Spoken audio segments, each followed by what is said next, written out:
Les amis, j'espère que vous vous portez bien, on est de retour. Ça y est, on va reprendre le rythme des vidéos acharnées, j'ai envie de dire. Peut-être de 4 vidéos par semaine, ou plus, 3 ou 4 ou plus, je sais pas, mais au minimum 3 je pense par semaine, ça sera déjà bien.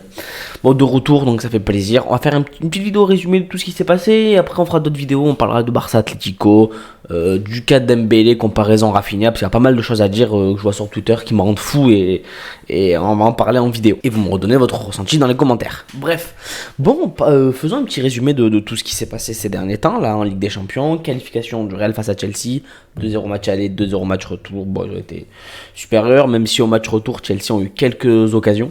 Ils ont eu vraiment des belles occasions qui n'ont pas été concrétisées. Hein. Vraiment, quand tu joues contre le Real, tu sens que les équipes, elles ont peur en face. Tu sens que... Parce qu'ils ont le Barça cette année en championnat où les équipes n'arrivent pas à marquer, même dans des moments où les cages sont limite grandes ouvertes, il n'y a même plus de gardien. Ben, le Real, eux, ils l'ont en Ligue des Champions, en fait. Ce côté où tu as l'impression que tu peux pas les atteindre, tu peux pas les toucher. Qualification du Real. Voilà, supérieurs, ils ont été meilleurs, c'est logique. Manchester City qualifié, Haaland qui a été Haaland qui a fait du Haaland, il a été monstrueux. Bon, il a raté un penalty, il a voulu arracher la cage, je sais pas ce qu'il a voulu faire. Il a tiré au-dessus, mais globalement il fait un bon match, il met un beau but, il met une belle lucarne au match retour, il y a eu 1-1, mais bon, ça suffit. Voilà, un score des matchs cumulés 4-1, c'est largement suffisant pour que Manchester City passe, qui tape un Bayern quand même. Alors c'est peut-être pas le plus gros Bayern ni le Bayern le plus fort, malgré qu'ils aient quand même pas encaissé de but quasiment, à part face à Plizen. Ils avaient encaissé peu de buts en Ligue des Champions.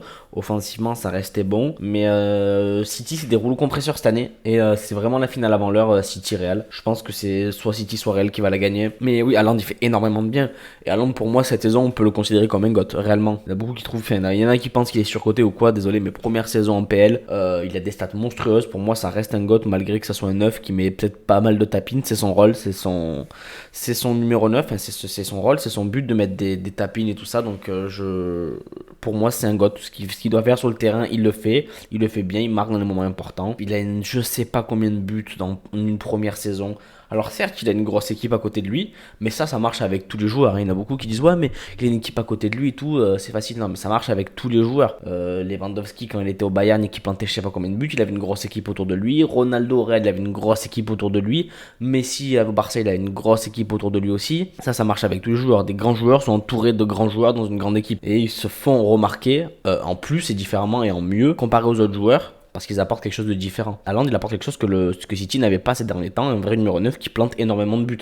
Malgré qu'offensivement, City, ça a toujours été une bonne équipe. Hein. Mais là, avec Haaland, pour moi, ils ont toutes les chances de battre le Real, même si le Real, c'est leur compétition et que tu as l'impression qu'ils sont entraînés que pour ça et qu'ils attendent d'arriver en 8ème pour commencer leur saison. Le Real Madrid, tu as l'impression que c'est ça un peu cette saison, surtout, où en championnat, ils sont à la ramasse. Bon, en Copa, ils sont quand même allés en finale. Mais en championnat, c'est compliqué. En phase de poule, c'était pas non plus incroyable. Et à arriver des 8ème, par contre, ils roulent sur tout le monde. À voir ce que ça va donner dans ce match. Ce match aller le 9 mai, ça va être pas mal. Je crois que le match est à Madrid.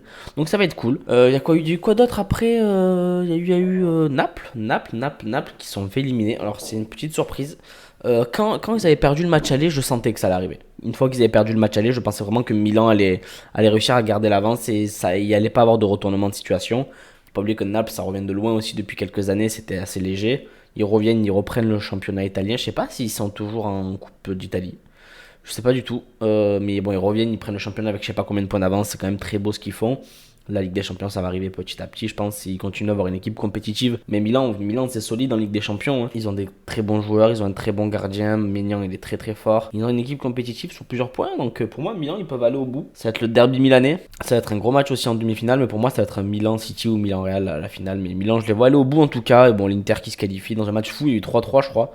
Et l'Inter, voilà, bon, ça se qualifie, super, on aurait pu être à leur place. On est dégoûté, mais c'est pas grave. Bref.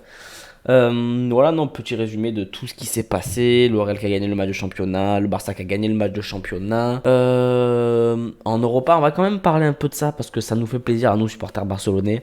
Hein. On voit très bien de quoi je veux parler, on sait de qui je veux parler, voilà. On va parler de l'élimination de Manchester United, ça fait tellement plaisir que Manchester United sorte. On pense tous à Garnacho, vraiment, qui a voulu faire la célébration de Pedri quand ils ont éliminé le Barça, alors Pedri n'était même pas sur le terrain. Et revanche, le joueur de Séville qui a fait la même chose, qui a fait la célébration. Alors je sais pas si c'est exactement la célébration de Pedri, mais j'imagine que c'est pour un clin d'œil en tout cas. Ce qu'a fait Garnacho à Pedri quand United ont éliminé le Barça. Et ça fait plaisir, déjà ils font leur match aller, ils gagnent 2-0 et en espace de 10 minutes ils mettent 2 contre leur camp Manchester. Et tu repars à 2-2 et après tu joues le match à Séville. Et Séville, malgré une saison aussi compliquée en Espagne, à l'image du Real en Ligue des Champions, Séville, bon c'est un peu plus compliqué quand même pour eux que le Real quand même, mais l'Europa c'est leur compétition. L'Europa, Séville, ils l'ont gagné je sais pas combien de fois, plusieurs fois d'affilée il me semble, et ils vont souvent loin, ils vont souvent au bout, ils la gagnent souvent. Alors est-ce qu'ils vont la gagner je sais pas, mais est-ce qu'ils vont sûrement aller en finale, c'est une forte possibilité je pense, et ça fait plaisir. Ça fait plaisir que Séville nous ait vengé. J'ai vu pas mal de mecs de United sur Twitter en disant ouais, c'est bien de se moquer d'un mec qui n'a même pas joué le match en parlant de Garnacho par rapport au joueur de Séville, par rapport à la célébration. Alors que Garnacho avait fait la célébration de Pedri, alors qu'il n'était pas non plus sur le terrain. Donc les gars, soyez un peu cohérents dans vos propos et soyez logiques. C'est juste une revanche. Il nous a vengé club d'Espagne et ça fait grave plaisir de voir United décalé parce que du coup la saison d'United, désolé, mais elle est ratée. Elle est ratée. Bon, ils sont toujours en cup en finale, je crois, face à City, donc ça peut leur sauver la saison, mais ça reste raté. Même si je pense que City vont gagner, ça serait vraiment incroyable que City tabasse United. Je déteste Manchester United. Désolé, c'est comme ça. Je préfère 1000 fois Manchester City. Du coup, ça fait grave plaisir parce que du coup, la saison d'United se résumerait à pas grand chose au final, malgré une belle remontée. Ça se résumerait vraiment à pas grand chose et une saison ratée au final. Si tu reprends rien et que tu finis 4 ou 5ème, c'est pas une bonne saison, malgré que la PL ça soit bien plus compliqué que les autres championnats. Arsenal qui choque, on va parler d'Arsenal qui choque énormément. Qui gagnent très peu de matchs, qui font beaucoup de matchs. Je crois que c'est 3 matchs nuls d'affilée. Encore le dernier match, ils perdaient 3-1, ils ont mis 3-3, ils ont remonté en 3-4 minutes, je crois, ils ont mis 2 buts.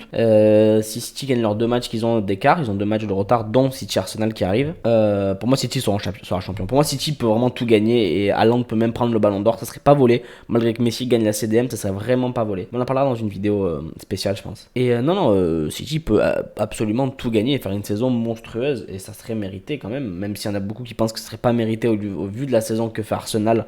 Ils font une très bonne saison, c'est vrai.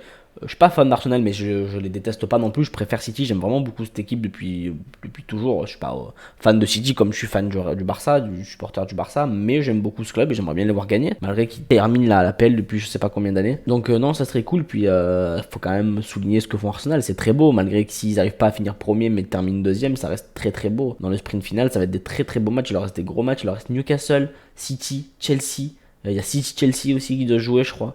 Donc il va y avoir des beaux matchs de fin de PL et ça, c'est cool, ça fait plaisir. On va encore assister à des beaux matchs. Et voilà, on a à peu près fait le tour de tout ce qui se passe.